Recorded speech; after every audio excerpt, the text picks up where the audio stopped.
Banjir dan tanah longsor bukan hal baru di Indonesia, tapi kejadian kali ini yang terjadi di Sumatera tergolong luar biasa. Dalam beberapa hari saja, curah hujan meningkat drastis, sungai-sungai meluap, dan lereng-lereng bukit pegunungan mulai runtuh. Kenapa bisa separah ini? Apa hanya karena hujan ekstrim atau ada faktor lain yang membuat dampaknya begitu besar? Pertama, kita bahas dari sisi cuaca. BMKG sudah menginformasikan bahwa wilayah Sumatera akhir-akhir ini dipengaruhi sistem cuaca ekstrim yang berkaitan dengan bibit siklon tropis yang terjadi di sekitar Samudra Hindia dekat Selat Malaka. Fenomena ini membuat uap air terkumpul sangat banyak sehingga hujan turun terus-menerus dengan intensitas tinggi. Dalam kondisi normal, hujan deras memang bisa menyebabkan banjir. Tapi ketika hujannya ekstrim dan berlangsung berhari-hari, maka debit air di sungai naik dengan begitu cepat.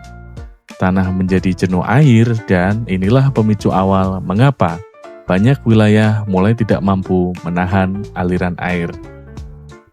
Namun, hujan saja bukan penyebab utama.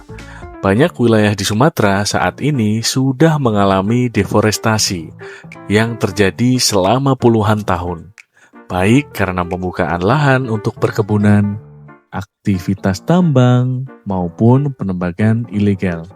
Hutan yang seharusnya menjadi spons alami untuk menyerap air kini berkurang jauh. Dalam kondisi hutan yang sehat, akar-akar pohon membantu menahan tanah dan memperlambat aliran air. Tapi ketika tutupan hutan hilang, air hujan langsung mengalir deras ke bawah, membawa material tanah, batu, bahkan batang pohon. Itulah alasan mengapa banjir kali ini berubah menjadi banjir bandang yang sangat destruktif. Selain itu, hilangnya hutan di area perbukitan membuat lereng menjadi rapuh. Begitu tanahnya jenuh air, longsor sangat mudah terjadi. Beberapa wilayah di Sumatera, terutama di bagian timur, memiliki lahan gambut.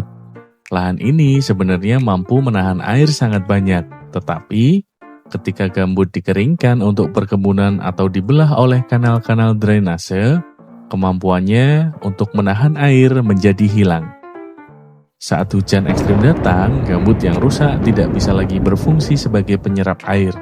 Akibatnya, air melimpas dengan cepat dan memperburuk banjir, hingga ke area pemukiman. Kondisi ini sudah lama menjadi perhatian dari peneliti karena gambut yang terdegradasi sangat rentan terhadap bencana hidrologis. Faktor lain yang sering terlupakan adalah tata ruang dan pembangunan.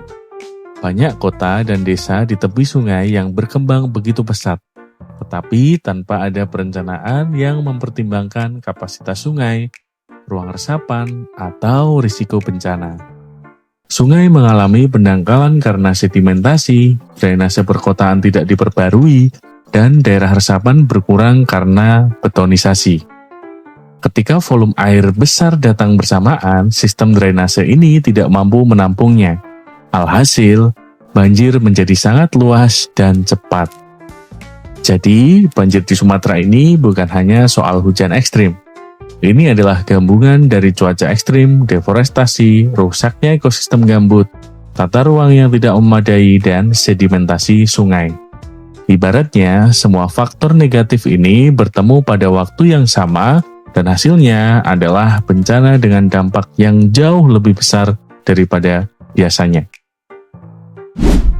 Tragedi ini menjadi pengingat bahwa bencana bukan hanya persoalan alam, ada banyak peran manusia yang ikut memperbesar resikonya.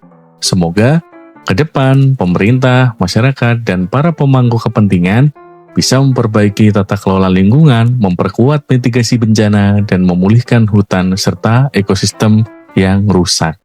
Terima kasih telah menonton, semoga video ini bermanfaat dan bisa menambah pemahaman kita tentang pentingnya menjaga lingkungan.